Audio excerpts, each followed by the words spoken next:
Chapter 6 Application of Derivatives, Exercise 6.1, Question number 11. A particle moves along the curve 6y is equal to x cube plus 2. एक particle है जो इस curve के along move हो रहा है. Find the points on the curve. इस curve के ऊपर आपको पॉइंट्स फाइंड आउट करना है, मतलब पॉइंट्स के कोऑर्डिनेट फाइंड आउट करना है.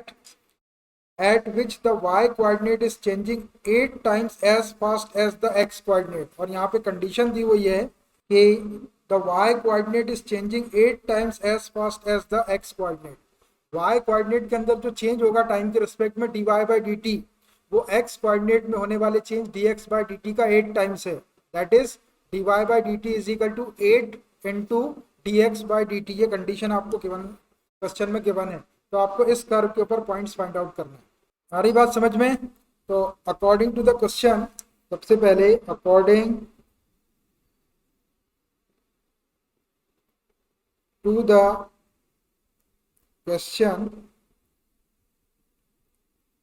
क्या y coordinate is changing 8 times as fast as the x coordinate. y coordinate में जो चेंज होगा उसको हम dy by dt बोल सकते हैं. dy by dt is equal to 8 times 8 into dx by dt. ये है y कोऑर्डिनेट में चेंज x कोऑर्डिनेट से as fast as 8 times as fast as x coordinate. तो dy by dt is equal to 8 into dx by dt. एक condition है अपने पास में, इसका यूज करेंगे अपन. अब जो गिवन कर्व है उसको ले लो, एंड कर्व क्या दिया हुआ है आपको, CURV curve 6y is equal to x cube plus 2. अब हमको इस कर्व के ऊपर पॉइंट्स फाइंड आउट करना है. तो इसी को हम t के रिस्पेक्ट में डिफरेंशिएट कर लेते, तो अपने को यहाँ से dy by dt और dx by dt मिल जाएगा. dy by dt की अपन ये वाली वैल्यू रख के सॉल्व करेंगे, इसको अपनी x और y की वैल्यू आ जाएगी, वही अपने पॉइंट्स रहेंगे इस कर्व के ऊपर. Differentiating with respect to t के रिस्पेक्ट में डिफरेंशिएट कर रहा है इसको dy by dt और dx by dt के लिए. करो, ये 6 कांस्टेंट है सामने, और y को जब आप t के रिस्पेक्ट में डिफरेंशिएट करेंगे तो ये dy by dt हो जाएगा. इज इक्वल टू, इधर x क्यूब को जब आप t के रिस्पेक्ट में डिफरेंशिएट करेंगे तो होगा नहीं, x क्यूब को x के रिस्पेक्ट में डिफरेंशिएट करना पड़ेगा, और dx by dt का इंटू करेंगे तो x क्यूब का x के रिस्पेक्ट में हो जाएगा 3x स्क्वायर, और dx by dt का इंटू करेंगे प्लस ये 2 का 0 हो जाएगा. हो गया. चलिए इसको, ये 6 और ये dy by dt की ये वाली वैल्यू है अपने पास में, ये वाली वैल्यू रख देता हूं मैं, into 8 into dx by dt is equal to 3x square into dx by dt. ऐसा है, यहाँ पे अपन ने वैल्यू रख दी है, since dy by dt is equal to 8 into dx by dt. ये वाली वैल्यू रख दी है मैंने यहाँ से. अब ये dx by dt और dx by dt को कैंसिल कर लो, मल्टीप्लाई में दोनों साइड में. 6 इंटू 8 बचा, और इधर 3x स्क्वायर, तो ये हो गया 3x square is equal to 6 into 8. 3 को क्रॉस मल्टीप्लाई कर लो, तो x square is equal to 6 into 8 upon 3. 3 से कैंसिल हो जाएगा, 3 2 जा 6, 2 8 जा 16 हो गया. x square is equal to 16. अपने को x और y की वैल्यू चाहिए पॉइंट्स के लिए, तो अंडर रूट ले लो दोनों साइड का, तो x is equal two plus minus 4. जब दोनों साइड का स्क्वायर रूट लेते हैं तो प्लस माइनस साइन आ जाए. तो x की एक वैल्यू आ गई +4 और एक आ गई -4. अपने को पॉइंट चाहिए कर्व के ऊपर, तो एक बार x की वैल्यू कर्व के ऊपर अपन 4 रख देते हैं, और एक बार -4 रख के सॉल्व करेंगे तो y की वैल्यू आ जाएगी, 2 पॉइंट आ जाएगी. इसको एक इक्वेशन दे दो, और यहाँ पे वैल्यू रख देंगे कर्व के अंदर, क्योंकि पॉइंट्स अपने को कर्व के ऊपर निकालना है. When x is equal to 4, put in equation first. रख दो इक्वेशन फर्स्ट में x के प्लेस पे 4. ये क्या हो जाएगा, 6y is equal to x cube, तो ये 4 cube plus 2. 6y is equal to 4 4 जा 16, 4 जा 64 हो जाएगा, प्लस 2, तो y इज इक्वल टू 6 से डिवाइड कर देंगे। 64 प्लस 2 66, डिवाइडिंग बाय 6, 6 बन जा 6, 6 बन जा 6, तो y इज इक्वल टू आ गया 11। तो एक पॉइंट आपका क्या हो गया 4,11, 4,11, एक पॉइंट तो आपका ये आ गया कर्व के ऊपर। अब x इज इक्वल टू -4 रख देते हैं इसी फर्स्ट इक्वेशन के अंदर, तो x is equal to -4 in equation first, रखो इक्वेशन फर्स्ट में, तो क्या हो जाएगा ये 6y is equal to x cube है, तो -4 क्यूब और प्लस 2, इसको सॉल्व कर लो, तो 6y is equal to minus का क्यूब करेंगे तो माइनस आएगा, 4 4 जा 16, 4 जा 64 प्लस 2, 6 से इसको डिवाइड कर लेंगे तो y is equal to -62 upon 6, 2 से कैंसिल कर लो, 2 से 3 टाइम और 2 3 जा 6, 2 1 जा 2, -31 अपॉन 3, तो एक पॉइंट आपके पास में और आ जाएगा। देयरफॉर एक पॉइंट और आ जाएगा -4 कॉमा -31 अपॉन 3, ऐसे आपके ये दो पॉइंट आ गए -4 कॉमा -31 अपॉन 3 और 4,11, किसके ऊपर, इस कर्व के ऊपर। आंसर दिखा देते हैं आपको 6.1 का, ये रहा 11 नंबर का question, 4,11 and -4 comma -31 upon 3। Question number 12, the radius of an air bubble, radius of an air bubble, bubble समझता है आपको, बबल हमेशा स्फीयर के फॉर्म में रहेगा, is increasing at the rate of 1/2 centimetre per second, उस air bubble की जो रेडियस है वो 1/2 सेंटीमीटर पर सेकेंड के रेट से इंक्रीज हो रही है, बुलबुला रहता है ना वो बड़ा होता जा रहा है, 1.2 सेंटीमीटर पर सेकेंड के रेट से उसकी रेडियस इंक्रीज हो रही है, तो ये आपका 1/2 सेंटीमीटर पर सेकेंड dr/dt की वैल्यू गिवन है। At what rate is the volume of bubble increasing, तो उस बबल का वॉल्यूम किस रेट से इंक्रीज होगा, अगर वॉल्यूम को v बोल दे तो dv/dt अपने को कैलकुलेट करना पड़ेगा। When the radius is 1 centimetre, जब उस बबल की रेडियस 1 सेंटीमीटर हो जाए तो हम dv/dt कैलकुलेट कर लेंगे और उसमें लास्ट में r के प्लेस पे 1 सेंटीमीटर रख देंगे, ठीक है। चलिए देखिए, तो increasing rate of radius of air bubble दिया हुआ है, dr/dt is equal to 1/2 centimetre per second.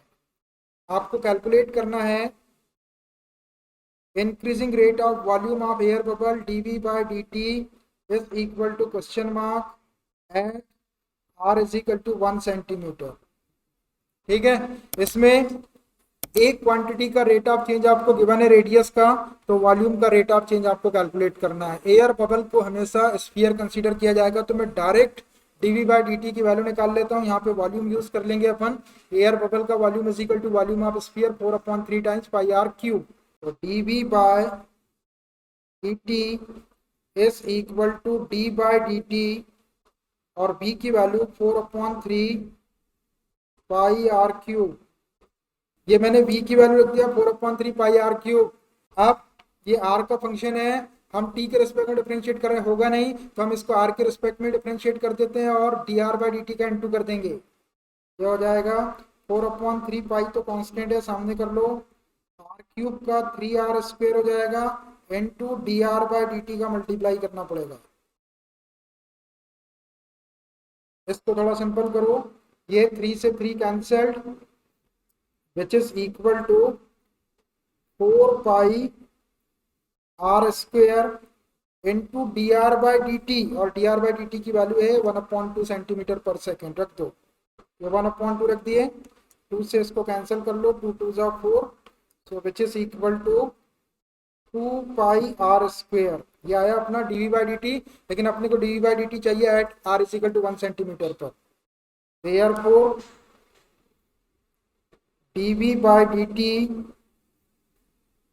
Eight r is equal to 1 centimetre, इसमें r के प्लेस पे 1 सेंटीमीटर रख दो, तो 2 पाई इंटू r की वैल्यू 1 और इसका स्क्वायर, इसको सॉल्व करेंगे 1 का स्क्वायर 1 हो जाएगा और ये 2 पाई।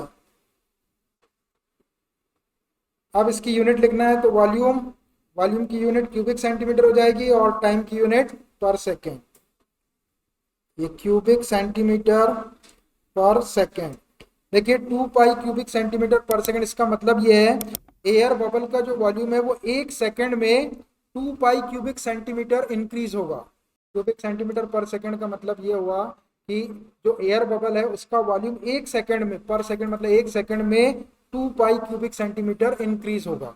तो उसकी रेडियस बढ़ती जाएगी तो वॉल्यूम भी उसका बढ़ता जाएगा। ये आपका आंसर होगा। ये यूनिट ध्यान से लिखना आप। Question number 13, a balloon which always remains spherical, एक बलून है जो हमेशा स्फीयर के फॉर्म में या स्फेरिकल रहता है, हैज अ वेरिएबल डायमीटर, उसका वेरिएबल डायमीटर मतलब डायमीटर उसका बदलता जाता है। उसके अंदर हवा भर दो तो डायमीटर बड़ा हो जाएगा उसका, हवा कम कर दो तो डायमीटर कम हो जाएगा। ये 3/2 2x+1 उसका डायमीटर दिया हुआ है, तो इसको 2 से डिवाइड करके हम रेडियस निकाल सकते हैं उसकी। Find the rate of change of its volume with respect to x, तो उसका rate of change of volume calculate करना है, लेकिन किसके रिस्पेक्ट में करना है, एक्स के रिस्पेक्ट में करना है। अगर वॉल्यूम को हम वी बोल दें तो dv/dx आपको कैलकुलेट करना है। इसमें बोल रहा है कि एक्स के रिस्पेक्ट में, तो एक्स के रिस्पेक्ट में ही आपको करना है। तो सबसे पहले इसका जो डायमीटर है, diameter d is equal to 3/2 2x+1, ये डायमीटर है। तो देयरफॉर रेडियस क्या हो जाएगी इसकी, therefore radius is equal to, देखिए रेडियस डायमीटर की हाफ होती है, तो जब भी आपको किसी चीज को हाफ करना हो तो उसको काटने पीटने की जरूरत नहीं है कि 20 से काट के आधा करेंगे, उसमें 1/2 का मल्टीप्लाई कर दो, कैसी भी क्वांटिटी रहेगी तो वो हाफ हो जाएगी। तो मैं इसमें 1/2 का मल्टीप्लाई कर दे रहा हूँ, 3/2 इंटू 2x+1। आई बात समझ में? रेडियस डायमीटर की हाफ होती है, कैसी भी क्वांटिटी हो अगर आपको उसको हाफ करना हो तो आप उसको 1/2 से मल्टीप्लाई कर दो, वो अपने आप हाफ हो जाएगी। तो which is equal to 3/4 2x+1, ये इसकी रेडियस गिवन आ गई अपने पास में, ये रेडियस आ गई। अब हमको उसका जो वॉल्यूम है उसका रेट ऑफ चेंज आपको कैलकुलेट करना है एक्स के रिस्पेक्ट में, तो वो हो जाएगा आपका dx/dt। आपको rate of change of its volume with respect to x calculate करना, मतलब dv/dx कैलकुलेट करना है। तो ये dv/dx एक्स के रिस्पेक्ट में वॉल्यूम में जो चेंज आएगा वो कैलकुलेट करना है। तो मैं डायरेक्ट dv/dx निकाल लेता हूँ, कुछ करने की जरूरत नहीं है, डायरेक्ट निकाल लेते हैं। dv/dx is equal to d/dx और v की वैल्यू रख दो। बलून जो है वो स्फेरिकल रहता है, तो स्फीयर का वॉल्यूम 4/3 टाइम्स πr3, ये वॉल्यूम ऑफ स्फीयर रख दिया मैंने। इसको सॉल्व कर लो। यहाँ पर अभी अपन आर की वैल्यू रख देते हैं, आर की वैल्यू ये है 3/4 टाइम्स 2x+1, ये d/dx 4/3 पाई और आर क्यूब, आर का क्यूब करना है आपको, तो ये 3/4 और 2x+1 होल क्यूब, ध्यान से करेंगे। ये मैंने क्या किया, 4/3 पाई को ऐसे रहने दिया, आर के प्लेस पे ये वाली वैल्यू रखा। अब इसका क्यूब पहले खोल लेते हैं, फिर डिफरेंशिएट करेंगे। d/dx 4/3 पाई इंटू, देखो 3 का क्यूब 3 3 9 3 27 अपॉन 4 का cube 4 4 16 4 64 into 2x+1 whole cube, ऐसा है। इसको थोड़ा सा कैंसिल वैंसिल कर लो, होता होगा। 3 से 9 टाइम और 4 बन गया 4, 4 6 24, 16 टाइम। अब क्या बच रहा, which is equal to d/dx 9/16 pi और 2x+1 होल क्यूब। अब देखो d/dx से x के रिस्पेक्ट में डिफरेंशिएट कर सकते हैं, x वाली क्वांटिटी है तो 9/16 पाई कांस्टेंट इसको सामने ले लेते हैं, और इस ये फंक्शन ऑफ फंक्शन इसको चेन रूल से डिफरेंशिएट कर लेते हैं। तो ये हो गया आपका 9/16 पाई कांस्टेंट सामने आ गया, इनटू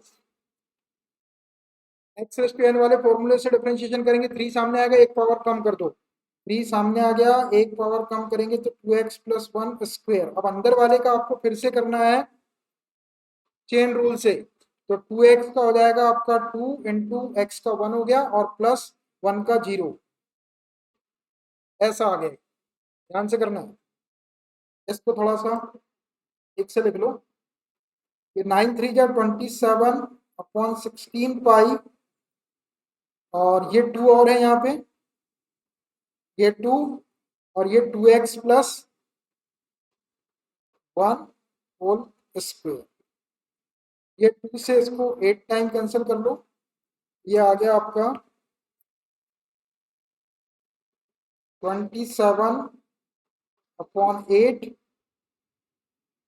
पाई into 2x plus 1 whole square. देखिए dv by d x rate of change of volume with respect to x आ गया आपका 27/8 pi 2x plus 1 whole square. अब इसकी यूनिट लिखना है, तो यहाँ वॉल्यूम है तो वॉल्यूम की यूनिट क्यूबिक यूनिट होती है। अब देखो जो डायमीटर था उसकी रेडियस कुछ दिया हुआ नहीं है, सेंटीमीटर मीटर किलोमीटर कुछ नहीं दिया, तो क्यूबिक यूनिट लिखेंगे। क्यूबिक यूनिट, ये हो गई वॉल्यूम की यूनिट पर, और ये एक्स, एक्स की भी कोई यूनिट नहीं दी हुई है तो उसको भी यूनिट लिख देते। ये तो अपना आंसर आया dv by d x is equal to 27/8 pi 2x plus 1 whole square cubic unit per unit. मतलब अगर x को अगर एक यूनिट चेंज किया जाए तो उसका जो वॉल्यूम है वो 27/8 pi into 2x plus 1 whole square cubic unit change हो जाए। ये लिख देना, इसमें यूनिट गिवन नहीं थी, नहीं तो अपनी मर्जी से आपने centimetre cube centimetre per second कुछ भी लिख दिया आपने, ऐसा नहीं लिखना है, आप ऐसा लिख दो। जब अपने को यूनिट गिवन रहती है सेंटीमीटर मीटर तब आप उसका यूज कर, नहीं दिया है तो आप केवल यूनिट लिखेंगे, लेकिन ऊपर वॉल्यूम की क्यूबिक यूनिट आएगी अपॉन एक्स की यूनिट, यूनिट लिख लो। आंसर दिखाता हूँ मैं आपको इसका, ये रहा 13 number 27/8 pi 2x plus 1 whole square. इसने लिखा ही नहीं है यूनिट, ये छोड़ देता, अपन लिखते हैं, अपन ने लिख दिया, ठीक है। चलिए एक आखिरी क्वेश्चन रेट ऑफ चेंज का, एक नई चीज बताता हूँ मैं। देखिए question number 14, sand is pouring from a pipe at the rate of 12 cubic centimetre per second. देखिए सैंड समझता है आपको, pouring from a pipe at the rate of 12 cubic centimetre per second. एक पाइप ले लिया और उसमें से रेत को ऐसा डाला जा रहा है, किस रेट से, 12 क्यूबिक सेंटीमीटर पर सेकेंड। मतलब ये क्यूबिक यूनिट दी है तो ये वॉल्यूम हो गया, और नीचे सेकेंड है तो डीवी बाई डी टी की वैल्यू दी हुई है। जो रेत एक पाइप से डाली जा रही है उसका वॉल्यूम का रेट दिया हुआ है 12 cubic centimetre per second, DV bye dt की वैल्यू है ये। The falling sand forms a cone on the ground.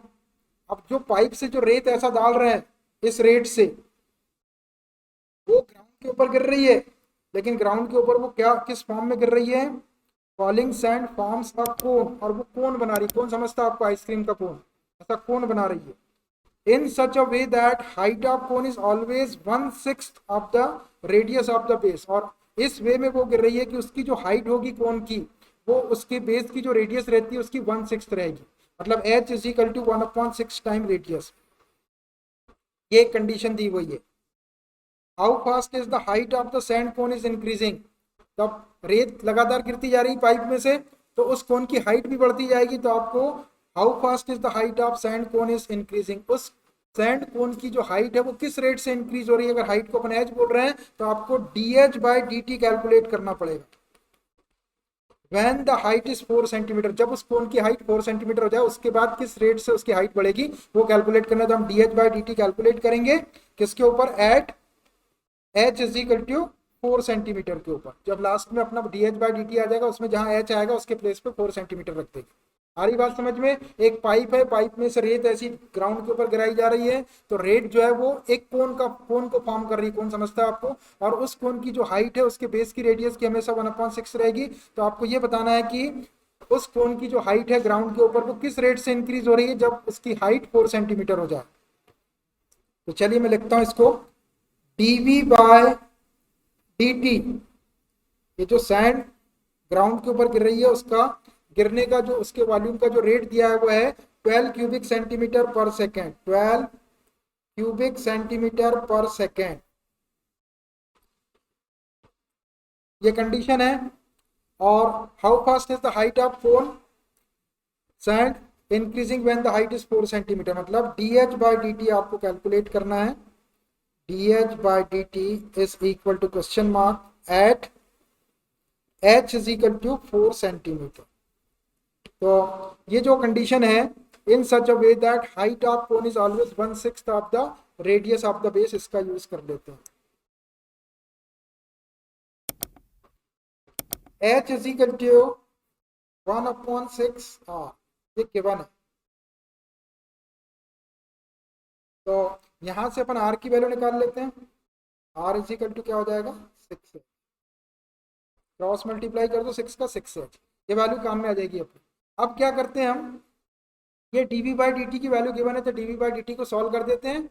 इसके अंदर dh बाई dt आएगा, वहां से वैल्यू निकल जाएगी। dv बाय dt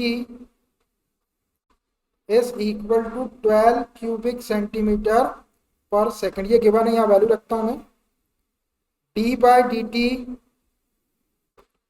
और ये v किसके वॉल्यूम की बात हो रही है, कोण की।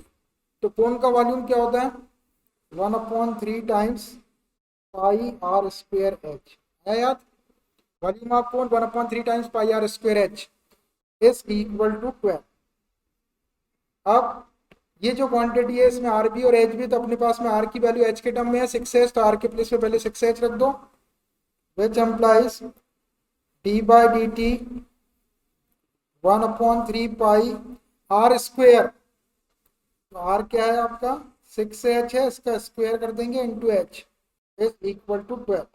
सही है, देखो 1/3 पाई ऐसे ही, आर के प्लेस पे 6H रखा मैंने यहाँ से और इसका स्क्वायर कर दिया, और ये एच, इसको थोड़ा सा सॉल्व कर लो पहले। विच implies d by d T, ये क्या हो जाएगा भाई 1/3 पाई 6 का स्क्वायर 36, और देखना यहां से एच स्क्वायर मिलेगा और एक एच ही है तो मैं इसको एच क्यूब लिख देता हूं, हो जाएगा h cube is equal to 12। इसको थोड़ा सा सिंपल कर लो, 3 से 3 बन जा 3, 3 2 जा 6, क्या बच रहा भाई, which is equal to d by d t 12 pi h cube is equal to 12, ऐसा बचा। अब इसको डिफरेंशिएट करो, टी के रिस्पेक्ट में डिफरेंशिएट कर रहे हैं, एच का फंक्शन है, तो ये D by D H H के रिस्पेक्ट में होगा, डी बाई डी एच लगाना पड़ेगा 12 पाई एच क्यूब, और D h by d T का इंटू करना पड़ेगा। तो मैं इसको एच के रिस्पेक्ट में डिफरेंशिएट कर देता हूँ, D h by d T का इंटू करूंगा। इसको एच के रिस्पेक्ट में डिफरेंशिएट करेंगे तो 12 पाई तो कांस्टेंट सामने आ जाएगा, एच क्यूब का 3 सामने आएगा, एक पावर कम होगी 3H स्क्वायर, और D h by d T का आपको इंटू करना पड़ेगा इज इक्वल टू 12। यहां से ये 12 से 12 को कैंसिल कर लो क्रॉस मल्टीप्लाई करके, ये वन टाइम कैंसिल हो जाएगा। हमको D h by d T चाहिए, तो D h by d T बाकी को क्रॉस मल्टीप्लाई कर लेते हैं, इधर 1 बचा अपॉन क्या हो जाएगा ये 3 pi h square, 3 pi h square, ये आ गया अपना d h by d t. लेकिन अपने को d h by d t किस पे निकालना है, at h is equal to 4 पे निकालना है। तो therefore d h by d t at h is equal to 4 centimetre, इसमें आप एच के प्लेस पे 4 रख दो, तो which is equal to 1/3 pi into h कितना है 4 का स्क्वायर, इसको सॉल्व कर लो। तो ये हो जाएगा आपका 1/4 का स्क्वायर करेंगे, 4 4 जा 16, 16 में 16 1 जा 16, 16 2 जा 32 और 16 3 जा 48, ये हो जाएगा 48 पाई। अब इसकी यूनिट लिखना है, देखो ये एच था तो एच की यूनिट तो सेंटीमीटर है, ये सेंटीमीटर पर टाइम की यूनिट क्या है सेकेंड, सेंटीमीटर पर सेकेंड, तो 1/48 पाई सेंटीमीटर पर सेकेंड, मतलब एक सेकेंड में उसकी जो हाइट है कोन की वो 1/48 पाई सेंटीमीटर इंक्रीज होगी एक सेकेंड के अंदर। तो ये आपका आंसर हो गया 1/48 पाई सेंटीमीटर पर सेकेंड। सेंटीमीटर आपकी एच की यूनिट है और सेकेंड आपकी टी की यूनिट। ध्यान से करेंगे, आंसर दिखाते हैं आपको, ये रहा 1/48 पाई सेंटीमीटर पर सेकेंड। देखिए क्वेश्चन में आपको एक वर्ड दिख रहा मार्जिनल कास्ट है ना, और एक क्वेश्चन दिख रहा आपको रेवेन्यू, मार्जिनल रेवेन्यू। तो अब मार्जिनल कास्ट क्या होती है और मार्जिनल रेवेन्यू क्या होता है, चलिए, हम आपसे पूछ रहे थे मार्जिनल कास्ट और मार्जिनल रेवेन्यू, दो टर्म बताता हूँ मैं आपको, फिर उससे रिलेटेड आसान क्वेश्चन, यही करना है, रेट ऑफ चेंज। चलिए देखिए भाई, बात नहीं करें। मार्जिनल कॉस्ट, देखिए मार्जिनल कास्ट क्या होती है? Rate of change of total cost with respect to the output. किसी चीज को बनाने में जो खर्चा आता है उसको कॉस्ट कहते हैं, और जो रेट में अपन मार्केट में खरीदते हैं उसको प्राइस कहते हैं ना।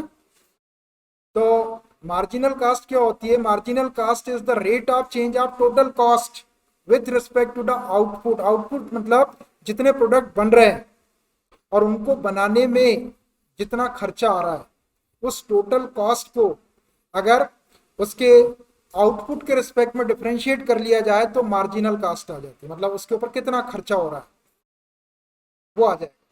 तो लिख देता हूं मैं इसको, सिंपल डेफिनेशन अपने पास में लिख लो। Marginal cost is the rate of change of total cost with respect to the output। Output समझते ना आपको, कुछ प्रोडक्ट बन के निकले, उस आउटपुट के रिस्पेक्ट में उसकी टोटल कॉस्ट को यदि डिफरेंशिएट कर लिया जाए तो मार्जिनल कॉस्ट आ जाती है। Marginal cost is the rate of change of total cost. जो टोटल कॉस्ट रहेगी उसको आउटपुट के रिस्पेक्ट में डिफरेंशिएट कर लेंगे तो डायरेक्ट आपकी मार्जिनल कॉस्ट आ जाएगी। एक डेफिनेशन टाइप का, आप इसको सिंपली याद रखिए। एक वर्ड और है उसको भी बता देता हूं मैं आपको, मार्जिनल रेवेन्यू। देखिए मार्जिनल रेवेन्यू, रेवेन्यू वर्ड सुने होंगे आपने। रेवेन्यू मतलब टैक्स वैक्स कटने के बाद में जो अपने हाथ में आता है उसको रेवेन्यू कहते हैं, है ना। तो मार्जिनल रेवेन्यू क्या होता है? Marginal revenue is the rate of change of total revenue, जितना रेवेन्यू किसी का जनरेट हो रहा है, total revenue with respect to the number of items sold. मतलब जितने भी नंबर ऑफ आइटम बेचेंगे या आउटपुट उसका निकलेगा, उसके रिस्पेक्ट में उसको डिफरेंशिएट कर देंगे तो मार्जिनल रेवेन्यू आ जाएगा। Marginal revenue is the rate of change of total revenue, जितना भी टोटल रेवेन्यू बन रहा है उसका रेट ऑफ चेंज है with respect to the number of items sold. कोई चीज बेचेंगे या कुछ करेंगे मार्केट में तभी तो रेवेन्यू मिलेगा, अपने मिलेगा ना। तो जितना टोटल रेवेन्यू आएगा उसको आपको जितने नंबर ऑफ आइटम प्रोड्यूस किए या जितना आउटपुट मिला उसके रिस्पेक्ट में डिफरेंशिएट करेंगे तो टोटल रेवेन्यू आ जाएगा आपका, या उसको मार्जिनल रेवेन्यू कहते हैं। Marginal revenue is the rate of change of total revenue with respect to the number of items sold. Market में अपन कोई चीज बेचेंगे तो उस पर टैक्स वैक्स कटने के बाद में जो अपने हाथ में आएगा वो रहेगा आपका मार्जिनल रेवेन्यू। तो उसके लिए करना क्या है आपको, मैं लिख देता हूँ थोड़ा सा, इसको देख लो आप। द मार्जिनल रेवेन्यू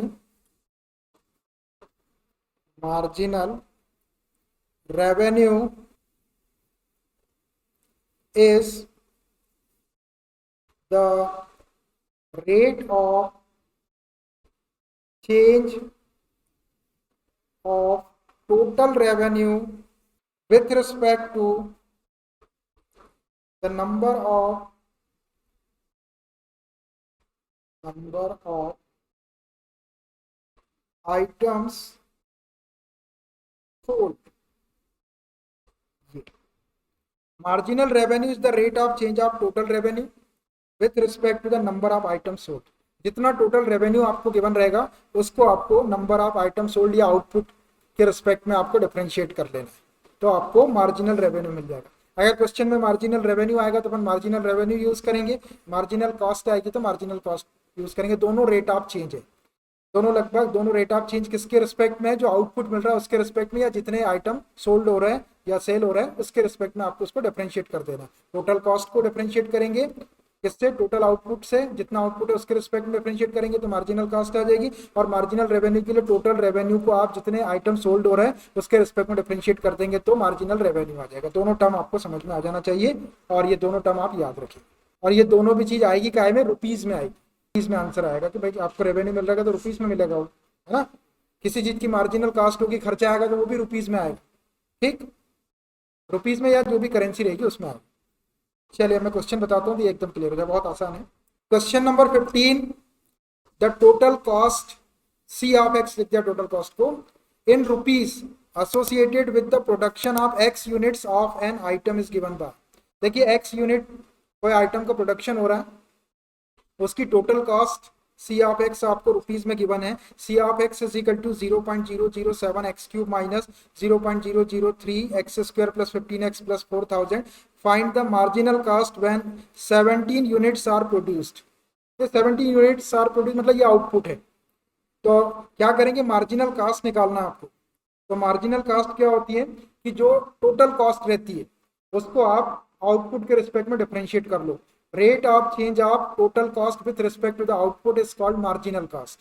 ठीक है, डायरेक्ट मार्जिनल कॉस्ट निकल जाएगी अपनी।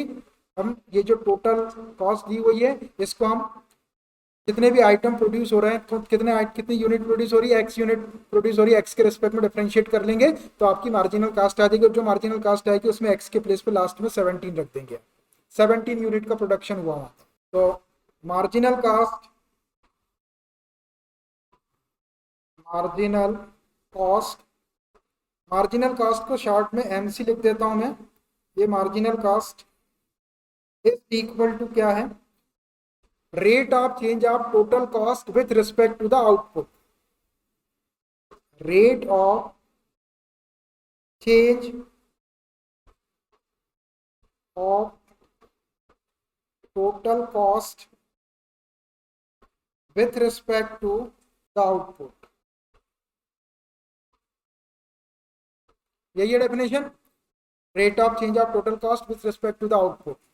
तो देखो rate of change of total cost with respect to the output, output x है, एक्स यूनिट, और टोटल कॉस्ट क्या है सी एक्स। तो मैं सी एक्स को एक्स के रिस्पेक्ट में डिफरेंशिएट कर दूंगा तो rate of change of total cost with respect to output आ जाएगा। तो इसको लिख सकते हैं अपन डी बाई डी एक्स और ये सी ऑफ एक्स। ये समझ में आ रहा है आपको?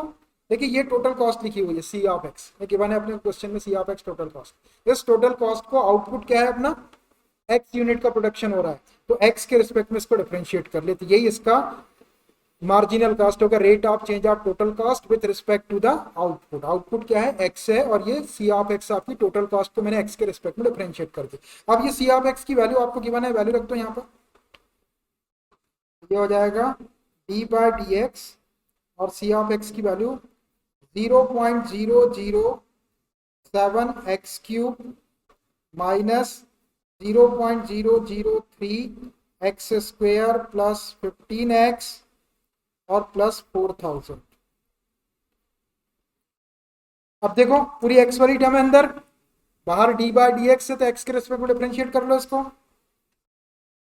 ये 0.007 तो आपका कांस्टेंट है, सामने एक्स क्यूब का क्या हो जाएगा 3x स्क्वायर हो जाएगा एक्स के रिस्पेक्ट में, माइनस 0.003 कांस्टेंट है, इसको सामने रहने दो, एक्स स्क्वायर का 2x हो जाएगा, प्लस 15 सामने आ जाएगा, एक्स का 1 हो जाएगा, 15 इंटू 1 और 4000 का 0 होगा, कांस्टेंट है 0 होगा। इसको थोड़ा सा मल्टीप्लाई करके लिख लो, 7 3 जा 21 और कितने डिजिट के बाद डेसिमल लगाना पड़ेगा 1 2 3, तो 1 2 है, एक 0 लगाओ, 0.021 ऐसा हो जाएगा, मल्टीप्लाई एक्स स्क्वायर माइनस 0.3 में 2 का इंटू कर लो तो 0, ये 6 हो जाएगा, कितने डिजिट का डेसिमल लगाना पड़ेगा 1 2 3, तो 2 0 और लगा लो, 0.006 एक्स प्लस 15 1 जा 15 और 0 को छोड़ दो। तो ये आ गया आपका marginal cost 0.021 x square minus 0.006 x plus 15। ये अपने को किसके ऊपर निकालना है, व्हेन 17 यूनिट्स आर प्रोड्यूस, मतलब जो आउटपुट हो रहा है वो कितना हो रहा है 17 हो रहा है, तो एक्स के प्लेस पे 17 रख देंगे। Therefore marginal cost MC at x is equal to 17 units, इसमें एक्स के प्लेस पे आप 17 यूनिट्स रख दो तो क्या हो जाएगा 0.021 into 17 square minus 0.006 into x की वैल्यू 17 और प्लस 15 लिखा है। चलिए इसको सॉल्व कर लो,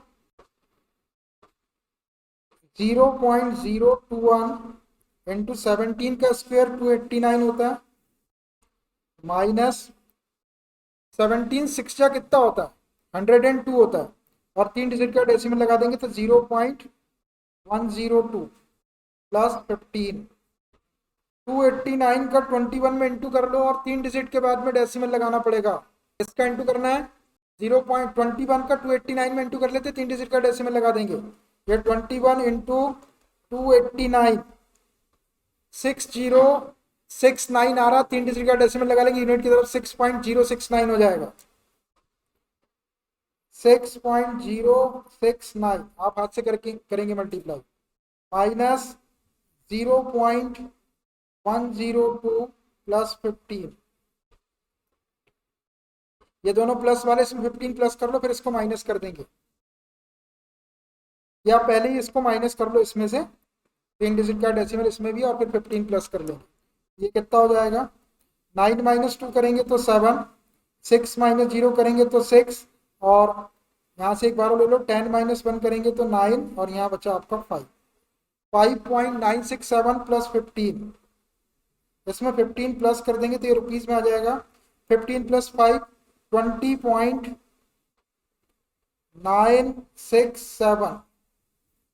20.967 रुपीज, ये आपकी मार्जिनल कास्ट आ गई।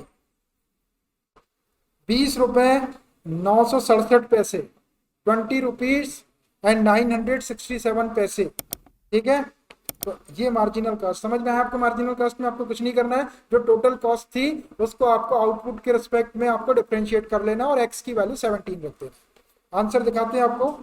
ये मैंने कैलकुलेटर का यूज कर लिया, यहाँ पे आपको कैलकुलेटर नहीं मिलेगा एग्जामिनेशन। 15 क्वेश्चन का आंसर ₹20.967। रुपीज का सिंबल ये वाला लगा, ये मत लिखना, अब ये चलता नहीं है मार्केट में, खत्म हो गया ये रुपीज, अब ये लिखना है आपको। ठीक है, question number 16, the total revenue in rupees. देखिए, total revenue in rupees received from the sale of x units. X units को सेल करने के बाद में टोटल रेवेन्यू रिसीव हो रहा है of a product is given by, ये है total revenue, R of x दे दिया उसने, 13x² plus 26x plus 15। Find the marginal revenue, आपको मार्जिनल रेवेन्यू फाइंड आउट करना है when x is equal to 7। तो मार्जिनल रेवेन्यू क्या होता है, the rate of change of total revenue with respect to the number of item sold, या जितना भी आउटपुट रहेगा उसके रिस्पेक्ट में उसको डिफरेंशिएट कर लेंगे। तो यहाँ पर टोटल रेवेन्यू आपका आर ऑफ एक्स है, और जो नंबर ऑफ आइटम सोल्ड हो रहे हैं वो एक्स यूनिट सोल्ड हो रही है, तो एक्स के रिस्पेक्ट में इसको डिफरेंशिएट कर लेंगे तो मार्जिनल रेवेन्यू आ जाएगा, और लास्ट में मार्जिनल रेवेन्यू जो आएगा उसमें एक्स के प्लेस में 7 रख देंगे। चलिए लिखता हूं इसको, मार्जिनल रेवेन्यू MR लिख देता हूं मैं मार्जिनल रेवेन्यू को। Marginal revenue is equal to rate of change of total revenue with respect to the number of items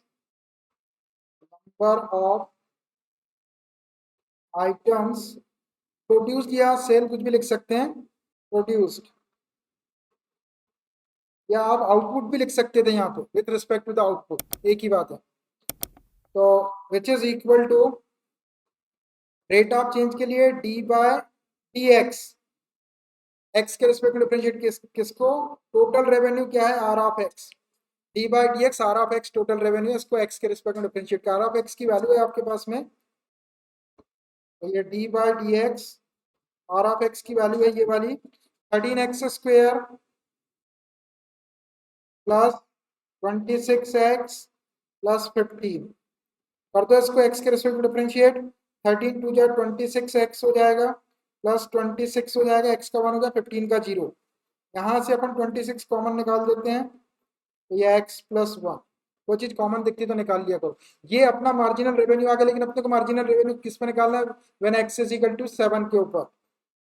तो देयरफॉर ये marginal revenue at x is equal to 7, रख दो x के प्लेस पे 7, तो 26 इंटू 7 प्लस 1, तो 26 26 into 8, 8 का table कर लो, ये रुपीज में आ जाएगा। रुपीज 8 6 जा कितना होता, 8 6 जा 48, 4 बचा, 8 2 जा 16, 16 प्लस 4 20, 208।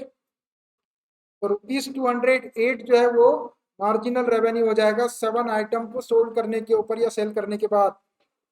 ये आपका आंसर हो गया, ₹208।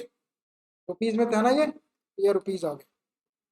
समझ में आया मार्जिनल रेवेन्यू और marginal cast. Choose the correct answer in exercises 17 and 18। 17 और 18 दो क्वेश्चन है, इसमें करेक्ट ऑप्शन को आपको चूज करना है।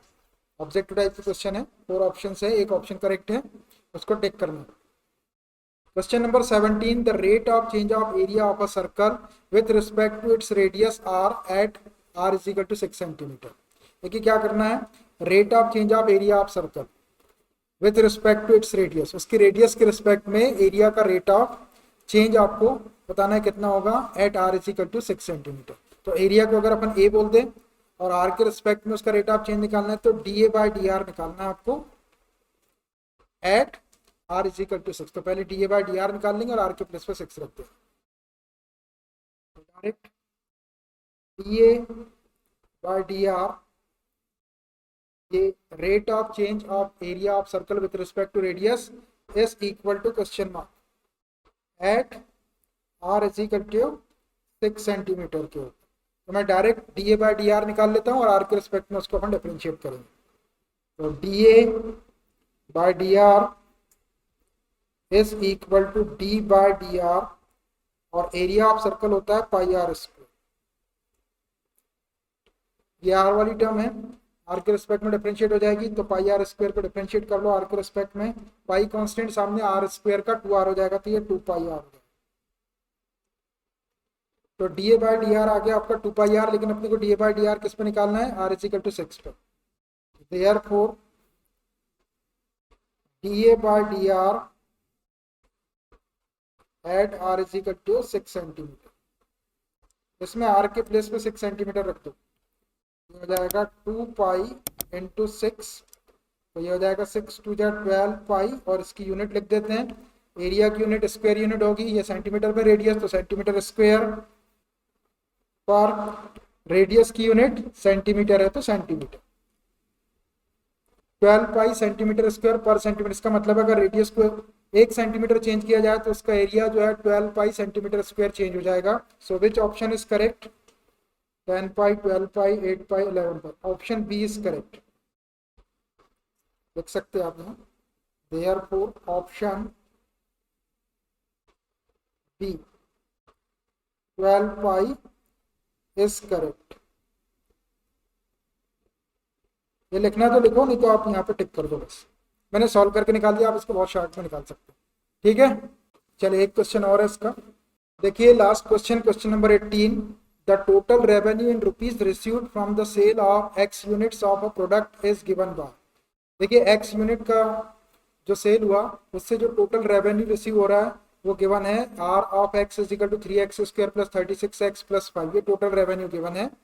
The marginal revenue when x is equal to 15 is, जब x इज इक्वल टू 15 होगा तो मार्जिनल रेवेन्यू क्या होगा, 116 96 90 126। तो हम क्या करते हैं कि मार्जिनल रेवेन्यू निकालते हैं पहले, और उसमें marginal revenue at x is equal to 15 पर उसकी वैल्यू निकाल लेंगे। तो मार्जिनल रेवेन्यू होता क्या है, मार्जिनल रेवेन्यू, इसको MR बोल दी हमने, इज इक्वल टू क्या होता है, rate of change of total revenue with respect to the item sold. जितने आइटम बेचे जाएंगे उसके रिस्पेक्ट में टोटल रेवेन्यू को आप डिफरेंशिएट कर लेंगे। तो ये है rate of change of total revenue with respect to the number of items